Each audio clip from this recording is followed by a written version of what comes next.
Et bonjour à tous les loupards, bienvenue sur la page de Culture Nomade, l'homme qui se balade d'univers en univers au sein des mondes de la pop culture. Et aujourd'hui, direction à nouveau dans l'univers de Black Adam. Vous le savez, le film sort le 19 octobre, donc là, nous devons être lundi 17 octobre, si je ne me trompe pas, le moment où sort cette vidéo. Et donc, on est là pour vous faire tout simplement une vidéo tout savoir sur le film Black Adam.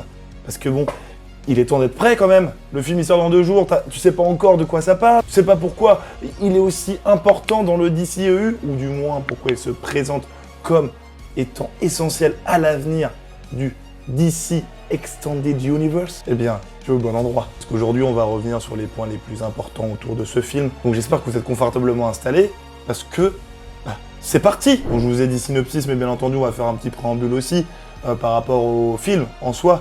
Parce que le film, donc, comme je vous l'ai dit, sort le 19 octobre. On y retrouvera dans le rôle titre Dwayne Johnson, a.k.a. The Rock. Ce dernier interprétera donc le héros slash vilain slash anti-héros qui est Black Adam. Beaucoup de titres pour un personnage qu'on a un peu de mal à cerner au vu de ses diverses évolutions au cours de son histoire.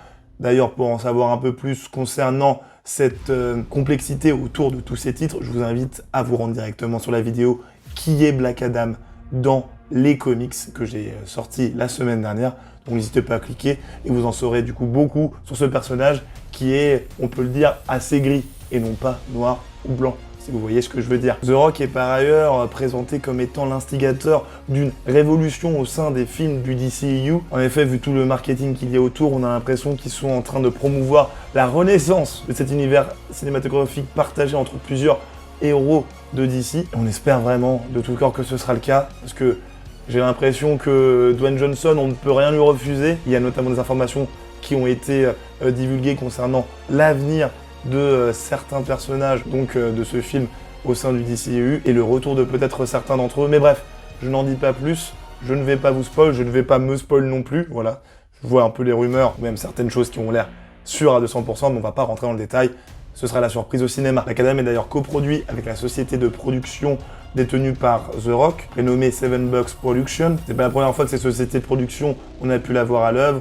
On les a vus notamment agir sur les films Red Notice, Jumanji ou encore Jungle Cruise, dans lesquels on retrouvait à chaque fois Dwayne Johnson. Et puis des informations complémentaires, le film durera en tout 2 heures et 4 minutes. Voilà pour cette intro un petit peu intéressante et longue en même temps. Qui sait, à vous de me le dire. Donc maintenant on est parti tout de suite pour la première partie, le synopsis. Près de 5 millénaires après avoir reçu les super pouvoirs des anciens dieux et avoir été emprisonné dans la foulée, Black Adam est libéré de sa tombe terrestre, prêt à exercer sa propre justice dans le monde moderne. Ça met déjà un petit peu dans le bain. Le perso est donc là pour montrer que c'est qui le patron. Cela étant dit, on continue avec la seconde partie, la conception du personnage au sein des comics. Le personnage de Black Adam a donc été créé par Otto Binder et Cissy Beck. En 1945, il fera sa première apparition au sein du The Marvel Family numéro 1, édité à l'époque par Fawcett Comics. Cette maison d'édition sera d'ailleurs rachetée plus tard par DC Comics dans les années 70.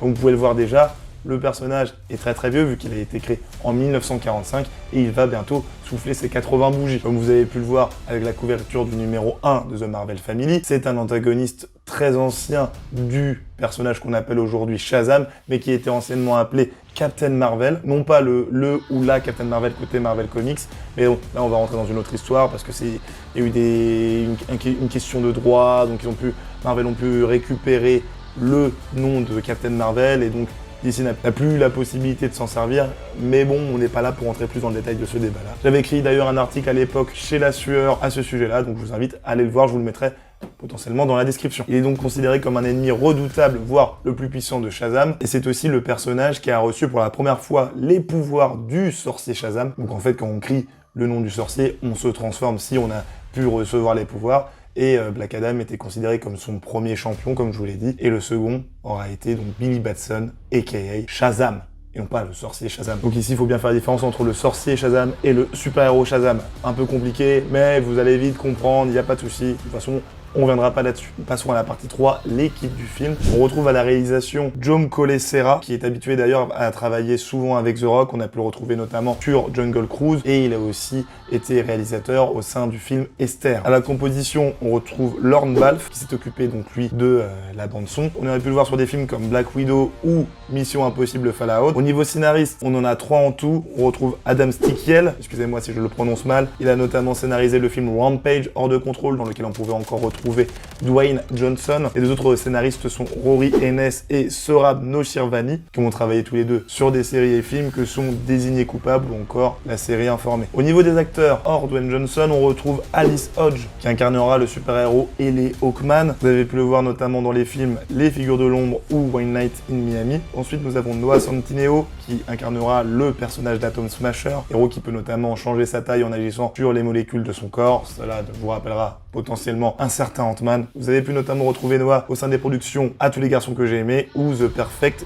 Date. Quintessa Swindwell jouera Cyclone, actrice que vous avez pu retrouver notamment au sein de la série Euphoria ou dans le film Voyager. Nous avons aussi Sarah Shahi qui jouera Adriana Thomas. Cette actrice, vous avez pu la retrouver dans Sex Life. Pierce Brosnan sera Dr. Fate. Bon, Pierce, on ne le présente plus. Et pour finir, nous avons Viola Davis qui est une habituée désormais des films de super-héros. Elle a notamment joué dans The Suicide Squad. Maintenant que vous savez tout sur les équipes du film et les personnes qui y travaillent, bon, je vous ai pas cité tout le monde bien entendu, mais désormais on va s'attaquer aux infos surprenantes autour du film. Pour ceux qui ne le savaient pas, Black Adam devait faire ses débuts au sein du film Shazam de 2019, vu que les deux personnages ont des origines plus que liées, mais The Rock a révélé lors d'une interview avec Vanity Fair que ce n'était pas selon lui la meilleure des décisions pour que Black Adam puisse briller au cinéma. Dwayne Johnson dira même que le scénario d'origine, où on pouvait retrouver les deux héros, entre guillemets, était très très bon, mais malheureusement, il ne le sentait pas. Un peu étrange, mais bon, quand The Rock parle, on écoute. Si vous voulez d'ailleurs retrouver les deux personnages au sein d'un comics, attendez, je vais me retourner parce que je crois qu'il doit être là, yes, que j'ai la petite bibliothèque là, parfait. Voilà, c'est pas les comics que j'ai chez moi, je ne suis pas chez moi actuellement, mais voilà, vous pouvez retrouver